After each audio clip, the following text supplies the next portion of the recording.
설교의 제목이 조금 독특하죠. 성령은 무엇이 아니라 누구이다. 제가 지은 제목이 아니라 어떤 책의 부제로 이 제목이 적혀 있었습니다. 그래서 그 책의 부제를 제가 설교의 제목으로 인용을 한 것입니다. 성령은 무엇이 아니라 누구이다. 이 제목에서 드러나는 것은 성령은 어떤 물체나 물질, 사물이 아니라 인격체라는 것입니다. 성령은 what, 무엇이 아니라 who, 누구다 이런 말이죠. 저는 자동차를 운전한 지가 30년이 넘었습니다. 근데 30년 넘게 자동차를 몰고 다니면서도 자동차에 대해서 잘 모릅니다. 그저 움직이니까 가는 줄 알죠. 그 내용이 어떻게 되는지, 어떻게 해서 이 자동차가 움직여지는지 원리에 대해서도 잘 몰라요. 고장이 나면 전혀 손을 쓸 수가 없습니다. 아는 것이 없으니까요. 어떤 사람은 거의 10년 동안 미니밴을 몰고 다니면서 기어를 잘못 놓고 있었습니다. 엔진 속에서 날카로운 소음이 들렸던 것도 그것 때문이었습니다. 16만 킬로미터도 넘게 그 차를 운행했지만 그는 자기 차에 5단 기어가 있다는 것을 전혀 몰랐습니다. 영적으로도 마찬가지입니다. 신앙생활을 수십 년도 넘게 하고 있으면서도 신앙에 대해서, 또 믿음에 대해서, 또 성경에 대해서 모르는 것이 참 많습니다. 인간적인 노력으로 RPM을 끌어올리려고 노력하지만 인간적인 힘으로 되지 않는 일들이 너무나 많습니다. 하지만 우리에게는 마치 미니밴에 그렇게 있으면서도 쓰지 못하고 있었던 5단 기어가 있습니다. 그 5단 기어의 이름은 성령님이십니다. 우리가 성령님께 맡기면 그분은 우리가 스스로 할 수 없는 많은 일들을 행하십니다. 우리가 상상할 수 없는 지혜를 주십니다. 우리의 힘으로 감당할 수 없는 초월한 능력도 주십니다.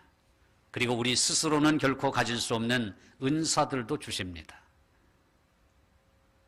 성령님의 도우심이 없다면 나는 한낱 보잘것없는 일도 제대로 해내지 못하지만 성령께서 도우신다면 우리는 능히 모든 것을 다 행할 수 있습니다. 성령은 무엇이 아니라 누구십니다. 성령은 사물이 아니라 인격체라는 말입니다. 과테말라의 캐시 루나 목사가 쓴 책인 성령을 존중하여 라는 책이 있습니다. In Honor for the Holy Spirit 이란 책입니다. 그 책의 부제가 오늘 설교의 제목입니다. 성령은 무엇이 아니라 누구이다. The Holy Spirit is not what but who 이렇게 되어 있습니다. 성령님은 무엇이 아니라 누구시다. 예수를 믿는 사람이라면 누구도 이 부제에 대해서 반론을 제기하지 않을 것입니다. 성령님은 사물이 아닙니다. 어떤 물질이 아닙니다. 성령님은 인격체이십니다. 그러나 우리들 중 대부분은 이 성령님을 인격적으로 대하지 못하는 경우가 다반사입니다. 만일 우리가 성령은 삼위일체 하나님의 동일한 구성원이시다 라는 사실을 깨닫고 그분을 그렇게 경외하지 않는다면 하나님 아버지와 아들 예수 그리스도 역시 경외하지 않는 것입니다. 왜냐하면 삼위 하나님이신 아버지 하나님 성부, 아들 하나님 성자, 영이신 하나님 성령, 이 삼위 하나님은 하나이시기 때문입니다. 우리는 우리 자신만이 아니라 우리의 자녀들을 사랑해주는 사람들을 사랑합니다. 만일 어떤 사람이 우리 자녀들을 함부로 대한다면 아무리 그들이 우리를 왕처럼 왕비처럼 떠받들어 준다고 해도 달갑지 않습니다. 왜 그렇죠? 부모와 자녀는 하나이기 때문입니다. 하나님 아버지와 아들이 성령에 대해서 지니신 느낌도 그와 같을 것입니다. 문제는 그럼에도 불구하고 성령님은 너무도 많은 그리스도인들에게서 무시당하고 있는 것이 사실입니다. 여러분이 성령님께 마지막으로 사랑한다고 말씀드린 때가 언제입니까? 여러분이 성령님을 진심으로 예배했던 때가 언제입니까? 그리고 여러분이 성령님께 진심으로 감사드린 때가 언제입니까? 우리는 언제나 하나님 아버지와 그 아들 예수 그리스도는 곧잘 나 자신과 연결시키면서도 성령님과 나 자신을 연결시켜 생각하는 사람들은 많지 않습니다.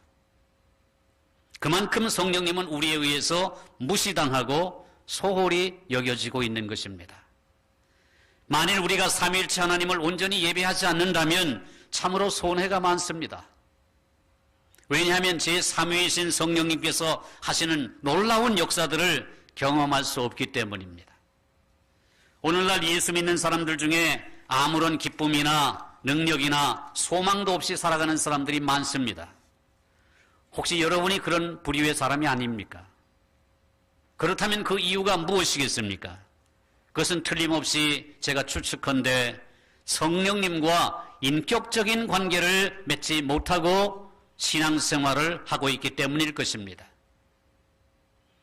우리가 성령님과 인격적인 관계를 맺지 못하고 있으면 성령이 주시는 기쁨과 은혜와 능력을 결코 경험하지 못하게 됩니다. 그만큼 우리가 영적으로 손해를 입고 살게 되는 것입니다. 로마서 8장 22절과 23절을 보면 이런 말씀이 나옵니다. 피조물이 다 이제까지 함께 탄식하며 함께 고통을 겪고 있는 것을 우리가 아느니라. 그뿐 아니라 또한 우리 곧 성령의 처음 익은 열매를 받은 우리까지도 속으로 탄식하여 양자될 것 곧 우리 몸의 속량을 기다리느니라. 여기에서 사도 바울은 우리가 성령의 처음 익은 열매를 받았다고 말합니다. 성령의 처음 익은 열매가 무엇입니까?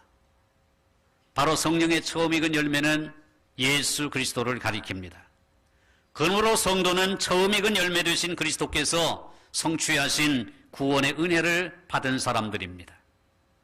따라서 성령의 처음 익은 열매를 받았다는 말은 성령으로 말미암아 중생한 성도의 영적인 출생 증명서와도 같은 것입니다. 저와 여러분은 영적 출생 증명서를 받았다는 것입니다. 중생했다는 것입니다. 거듭났다는 것입니다. 사도 바울이 여기에서 처음 익은 열매라는 표현을 쓴 것은 다분히 이스라엘의 두 차례에 걸친 추수 수확을 시사하고 있습니다. 첫 수확을 한 후에 이스라엘 백성들은 첫 열매를 하나님께 드렸습니다. 레위기 율법에 의하면 그들은 첫 열매로 하나님께 영광을 돌렸고, 그렇게 하나님께 첫 열매를 드릴 때에 하나님께서는 두 번째 수확을 더 풍성하게 축복해 주셨습니다. 하나님께서는 우리의 찌꺼기 남은 것을 원하지 않으십니다. 하나님께서는 우리의 첫 열매를 원하십니다. 마치 성령의 처음 익은 열매인 그리스도를 우리에게 주셨듯이 말이에요. 그렇기 때문에 우리가 첫 열매를 하나님께 돌려드리게 되면, 그렇게 돌려드림으로써 하나님께 대한 공경심과 감사를 표현하게 되면 그것은 이후에 수확에 대한 풍성한 축복을 보증하는 것입니다. 재정부에서 매주일 재정보고를 받습니다. 각종 헌금을 드린 분들을 제가 일일이 체크를 하면서 자세히 살펴봅니다. 때로는 제 눈에 울컥하는 눈물을 나게 할 때가 있습니다. 우리 청년들 가운데 첫 직장에서 첫 월급을 받았을 때에 전액을 하나님께 드리는 청년들이 있습니다. 귀한 일입니다. 정말 귀한 신앙입니다. 사실 직장 생활을 시작할 때에 다들 여유가 없습니다. 쓸 때도 많습니다. 그리고 빚까지 졌을 것입니다. 근데 첫 월급을 받자마자 그것을 전액을 믿음으로 첫 열매라고 하나님께 바치는 것을 볼 때 제 마음이 울컥합니다. 하나님의 마음이 얼마나 기쁘실까를 상상해 봅니다. 저도 지금까지 살면서 그렇게 실천하며 살았습니다. 현대고등학교 교사, 신학교 교수, 청량교회 담임 목회 사역을 시작할 때 그렇게 하나님께 드렸습니다. 그것을 아들과 딸에게도 가르쳤습니다. 그들도 본받아 하나님께 그렇게 드렸습니다. 사실 우리는 하나님께서 주시는 것보다 더 많이 드릴 수가 없습니다. 내가 100%로 할 수 있는 것보다 10%를 먼저 떼어서 하나님께 드린 후에 나머지 90%를 가지고 하나님께서 더 많은 일을 하실 수 있다고 하는 사실이 우리의 믿음입니다. 내가 가진 100%를 가지고 내가 하는 일보다 10%를 드리고 나머지 90%를 가지고 하나님께서 일하실 때에 그것이 훨씬 더 큰 능력이 있다는 사실을 우리는 믿음으로 고백해야 됩니다. 사도 바울은 첫 열매의 개념을 성령님께 적용시켰습니다. 우리는 성령의 처음 익은 열매를 받은 사람들입니다. 이것은 어쩌면 구원에 대한 보증으로 중생과 구원의 첫 단계를 의미할 수도 있습니다. 어떤 사람들은 이 첫 열매, 즉 중생한 성도의 출생증명서에 만족하며 살아갑니다. 그러니까 구원의 초보 단계에 만족하며 살아간다는 것입니다. 그러나 하나님께서는 성령을 통해서 우리를 위하여 새로운 기름 부으심과 새로운 은사들을 날마다 준비하고 계십니다. 성령님은 단지 첫 열매를 우리에게 주시기를 원하시지 않습니다. 우리가 성령으로 충만하게 채워지기를 원하시며 더 풍성히 주시기를 원하시는 것입니다. 사도 바울은 고린도후서 1장 21절과 22절에서 이렇게 말씀합니다. 우리를 너희와 함께 그리스도 안에서 굳건하게 하시고 우리에게 기름을 부으시는 하나님이시니 그가 또한 우리에게 인치시고 보증으로 우리 마음에 성령을 주셨느니라. 아멘. 이 대목에서 저는 우리말 성경이 조금 아쉽습니다. 동일한 대목의 영어 성경인 NIV 성경에서는 이렇게 되어 있습니다. 제가 개인적으로 사역을 했습니다. 번역을 했다는 말입니다. 이렇게 되어 있습니다. 우리를 너희와 함께 그리스도 안에서 굳건하게 세우시는 분은 바로 하나님이십니다. 그분은 우리에게 기름을 부으셨습니다. 그리고 우리가 그분의 소유라고 하는 도장을 찍어주셨습니다.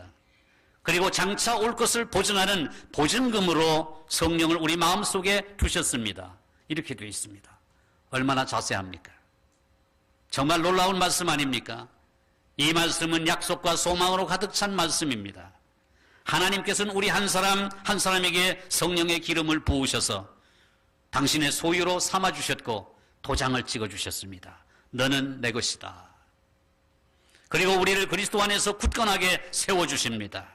그리고 장래의 모든 영광스러운 일에 대한 예치금, 보증금으로 성령을 우리 마음속에 두셨습니다. 성령은 보증금입니다. 우리가 어떤 제품을 팔고서 10%의 계약금으로 만족할 수 있겠습니까? 하지만 성령을 우리 속에 거하시도록 모셔드리고서 마치 그가 계시지 않는 것처럼 행동한다면 그런 꼴이 되는 것입니다. 마치 몸으로 같이 있으면서도 정서적으로 연결되어 있지 않은 가족 구성원처럼 성령이 집안에서 낯선 분이 되시는 것입니다.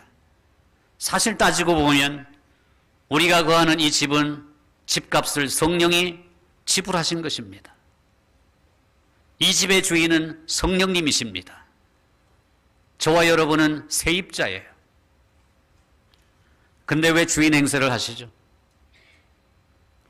우리가 그리스도를 믿을 때 성령을 현관에 모셔드리는 것입니다.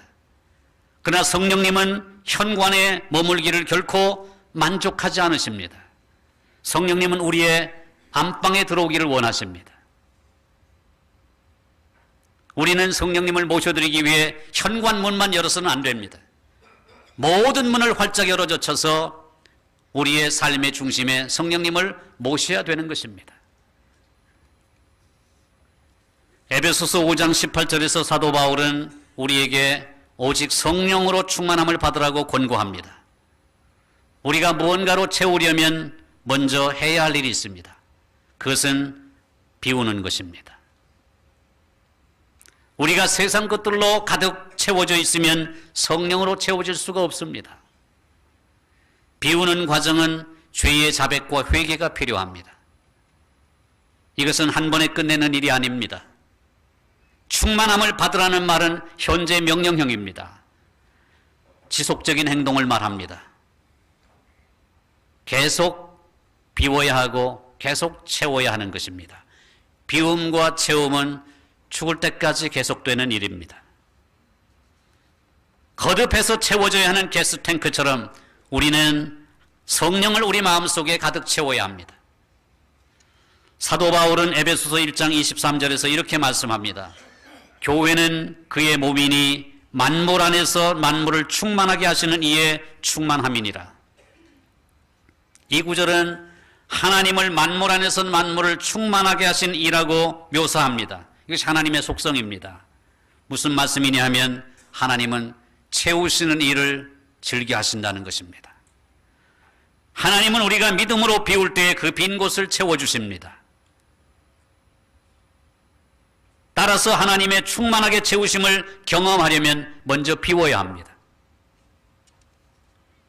우리가 주거나 베풀거나 섬길 때 시간이나 재능이나 재물의 비움이 나타납니다. 우리에게 남는 시간이 없다, 돈이 부족하다, 그 이유가 무엇인지 아십니까? 역설적으로 그것은 우리가 베풀기보다 모으기 때문입니다. 주기보다 움켜쥐기 때문입니다. 섬기기보다 자신의 힘을 비축하기 때문입니다.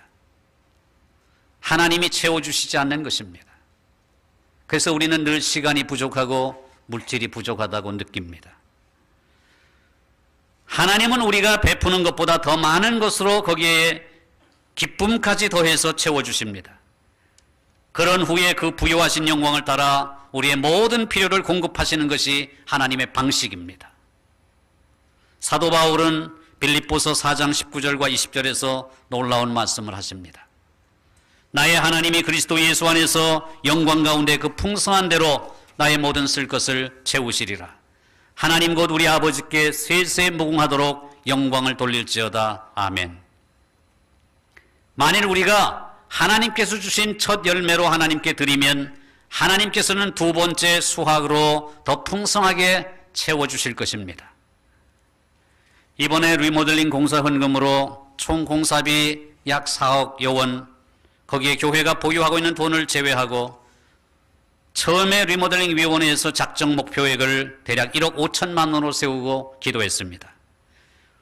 리모델링 위원회가 주축이 되고 당회가 적극적으로 협력해서 기도하고 또 기도했습니다. 처음에는 공사 자체에 대한 부정적인 시각도 있어서 여러분이 아시다시피 다소의 어려움도 예상되었습니다.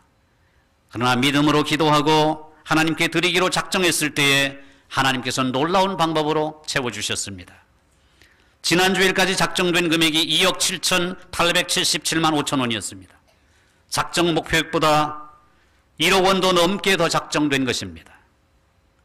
지금까지 헌금된 액수가 2억 4,899만 5천 원입니다. 작정 총액의 89%가 입금이 된 것입니다. 공사를 하고도 남아서 이제는 교회 정면을 리모델링 하기로 하고 기도하고 있습니다. 바로 이것입니다. 마음을 비우고 믿음으로 기도할 때 하나님께서 채워주시는 것입니다. 이 일에 믿음으로 비우기를 힘쓰고 헌신하신 분들을 하나님께서는 더 풍성하게 채워주실 줄로 믿습니다. 사도 바울은 골로새서 1장 17절에서 이렇게 말씀합니다. 참 놀라운 말씀입니다. 또한 그가 만물보다 먼저 계시고 만물이 그 안에 함께 섰느니라. 저는 설교를 준비하면서 이 말씀의 은혜를 받았습니다. 하나님께서는 만물보다 먼저 계시는 만유의 주인이십니다. 만물이 하나님 안에서 함께 섰다고 합니다. 함께 섰다는 말이 무슨 말씀일까? 영어 성경을 찾아보니까 더 쉽게 되어 있습니다. hold together. hold together. 이 말은 함께 일치하고 단결해서 하나가 되었다는 것입니다. 함께 연합해서 끈끈이 묶여져 가지고 하나가 됐다는 것입니다. 보십시오. 하나님께서 만유의 주인이십니다. 하나님께서 만물을 명하시니까 하나님 앞에서 마음을 비우고 믿음으로 기도하는 자에게 하나님이 만물을 명하십니다. 얘들아 준비되느냐? 함께 일어서라. 일치단결하여 저를 도우라. 송준인 목사를 도우라. 청량교회를 도우라. 청량교회 성도를 도우라. 이렇게 명령하시는 것입니다. 만물이 일치단결해서 돕는 것입니다. 뭐에 의해서? 하나님의 명령에 의해서. 어떤 자에게? 마음을 비우고 하나님 앞에 믿음으로 드리며 기도하는 자에게. 우리가 주를 위하여 비울 때 하나님께서는 만물에게 명령하십니다. 너희들 일어서거라. 함께 연합하거라. 일치단결하여 도우라. 만유의 주님께서 하나님 앞에 마음을 비우고 믿음으로 기도하는 자에게 만물에게 명령하셔서 함께 일치단결하여 돕게 하시는 것입니다. 이런 은혜가 여러분의 삶 속에 충만하시기를 주의 이름으로 축원드립니다. 지난 한국농어촌 선교회 신년 할애 예배에서 말씀을 드린 예화입니다. 대부분 못 들으셨기에 제가 다시 한번 말씀드리고자 합니다. 미국 LA 한인타운에서 중국 음식점을 경영하는 K 여사가 있었습니다. 서울에서 부족함이 없이 살다가 새로운 세계에 대한 동경으로 미국에 가고 싶었습니다. 이민을 가고 싶었던 거죠. 그러나 그 당시 미국에 이민 가기가 쉽지 않았습니다. 대부분의 사람들이 남미를 거쳐서 들어갔습니다. 이분도 먼저 아르헨티나에 자리를 잡았습니다. 아르헨티나에서 죽을 고생을 했습니다. 모든 재산을 탕진했습니다. 하나님이 긍휼히 여기셔서 미국에 가는 길을 열어주었습니다. 그런데 미국에 가면 모든 것이 다 해결될 줄 알았는데 막상 도착해보니 앞으로 살아갈 길이 막막했습니다. 어린 두 아들과 비행기에서 내려 LA 공항에 내렸습니다. 공항에서 내려서 아무도 반겨줄 사람이 없습니다. 터벅터벅 더 이상 걸을 수 없을 때까지 걸었습니다. 날이 어둑해서 걸음을 멈춘 곳이 한 모텔이었습니다. 피곤해 지쳐 곧바로 깊은 잠에 든 어린 두 아들을 보면서 이 엄마는 잠을 이룰 수가 없었습니다. 지나온 삶을 돌아보니 남은 것은 죽음뿐이라는 생각만 들었습니다. 모텔비를 주고 남은 돈을 세어보니 84달러 뿐이었습니다. 우리 돈으로 9만 원 정도. 간신히 2주간 동안 세 식구가 끼니를 때울 수 있는 돈이었습니다. 이 돈으로 2주간 동안 먹고 죽을 것이라면 차라리 죽기 전에 마지막으로 좋은 일이나 한번 하고 죽자는 생각이 들었습니다. 잠자고 있는 아이들을 모텔방에 두고 나와 근처 교회당을 찾아가 그 돈을 교회당 편지함에 넣고 돌아왔습니다. 이제 내일 아침부터 세 식구가 굶어야 하고 결국에는 함께 죽어야 한다는 생각에 잠을 이룰 수가 없었습니다. 너무나 서러워서 통곡하는 소리에 잠들었던 두 아들이 깨어나 엄마의 사연을 듣게 되었습니다. 얘들아, 더 이상 이 엄마가 너희들을 먹여 살릴 자신이 없어 죽기를 결심하고 남은 마지막 84불을 하나님께 바치고 돌아왔다. 두 아들과 엄마는 서로 부둥켜 안고 울음으로 밤을 지새웠습니다. 다음날 아침이 되었습니다. 어린 줄만 알았던 큰아들이 밖으로 나갔다 돌아오더니 엄마, 잡을 얻었어요. 아르바이트 자리를 얻었어요. 뭐냐? 옆에 있는 주유소에서 기름 넣어주는 일이에요. 그래, 잘했다. 열심히 하거라. 그리고 얼마 후에 작은 아들도 형과 같은 일터에서 같은 일을 하게 되었습니다. 6개월이 지났습니다. 그들은 그간 모은 돈으로 식당을 시작했습니다. 이상한 것은 시작한 첫날부터 손님이 모여들기 시작했습니다. 16그릇을 팔면 한 그릇은 식재료비고 나머지는 몽땅 남는 장사였습니다.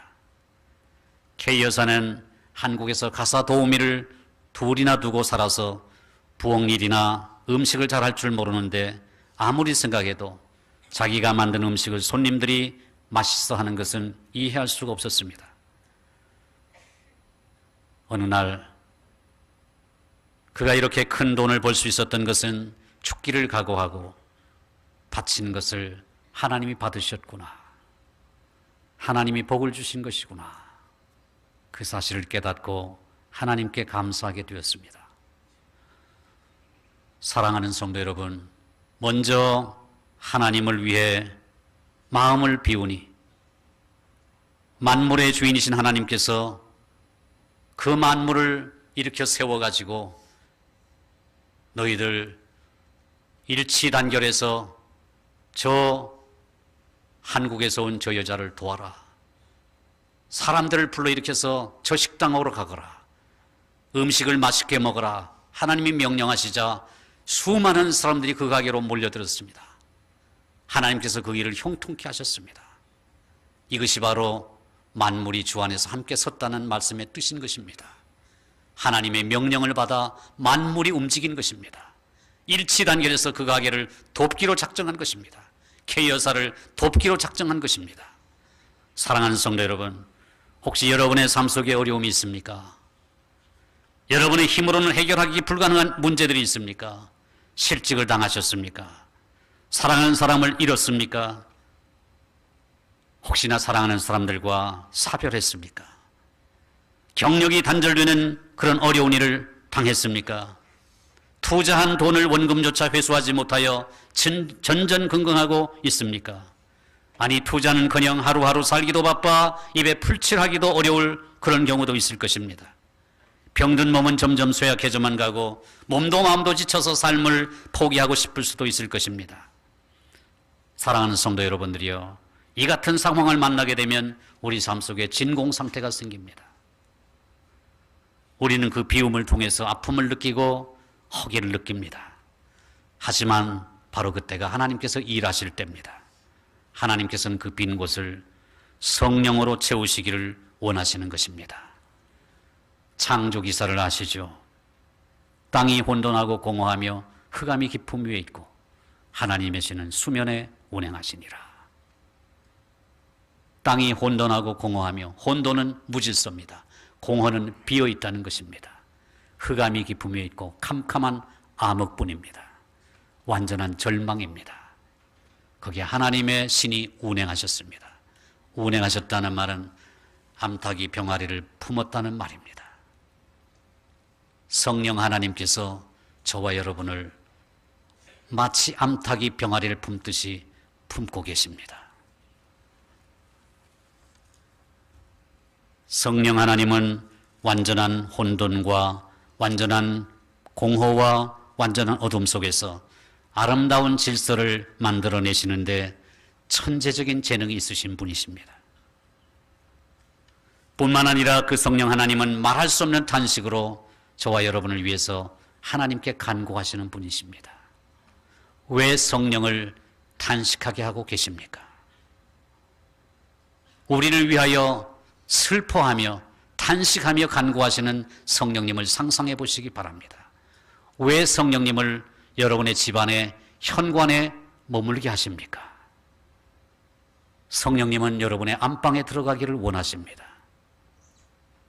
하나님은 그 성령으로 여러분의 마음을 가득 채우기를 원하십니다. 성령님은 하나님의 뜻을 너무나 잘 아시는 분이기에 성령께서 저와 여러분을 위해서 친히 간구하시면 100% 응답이 됩니다. 그것이 오늘 본문의 말씀의 뜻입니다. 성령께서 역사하시면 만물이 움직입니다. 우리를 돕기 위해서. 왜 스스로 문제를 해결하려고 하십니까? 마음의 성령을 영접하시기 바랍니다. 여러분의 삶의 자리에 성령님을 주인으로 모셔드리기 바랍니다. 그러면 성령님의 놀라운 역사가 여러분의 삶 속에서 반드시 일어나게 될 줄로 믿습니다. 한 세기 전에 살았던 구세군의 설립자인 윌리엄 부스 장군은 이렇게 말했습니다. 다음 세기, 그가 19세기에 살았기에 다음 세기는 20세기입니다. 20세기에 우리가 직면하게 될 위험은 성령 없는 기독교, 성령 없는 기독교, 그리스도 없는 기독교, 회개 없는 용서, 중생 없는 구원, 하나님 없는 정치, 그리고 지옥 없는 천국일 것이다. 맞지 않습니까? 오늘날 성령이 없어지고 있습니다. 오늘날 그리스도가 없어지고 있습니다. 회개 없이 용서만 받으려고 합니다. 중생 없이 구원 받으려고 합니다. 하나님 없이 정치하려고 합니다. 지옥 없는 천국만을 원합니다. 이 말은 비단 20세기만이 아니라 오늘 우리가 살고 있는 21세기에 더 잘 어울리는 말입니다. 성령이 배제된 기독교는 생명력이 없고 냉담합니다.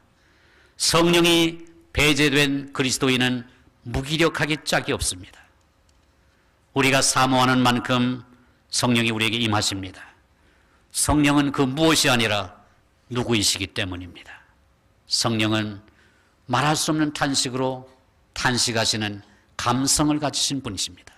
성령님은 하나님의 깊은 것까지 통달하시는 지성을 가지신 분이십니다. 성령님은 그 뜻대로 은사를 나눠주시는 의지를 가지신 분이십니다. 지성과 감성과 의지를 가지셨으니 성령님은 그 무엇이 아니라 그 누구이신 인격체가 아니겠습니까? 인격체이신 성령님은 저와 여러분을 인격적으로 대하기를 원하시고 인격적으로 관계를 맺기를 원하십니다. 우리가 할 일이 무엇입니까? 마음을 활짝 여는 것입니다. 현관에 계신 예수님을 송구스러워하고 그분을 모셔드려서 안방에 가장 좋은 곳에 모셔드려야 하는 것입니다. 그리하면 성령님께서 우리가 알지 못한 신비한 형통한 길로 우리를 인도하실 것입니다. 만물이 함께 서서 우리를 축복하게 될 것입니다. 그런 은혜가 여러분의 삶의 자리에 충만하시기를 존귀하신 주님의 이름으로 축복합니다. 축복합니다.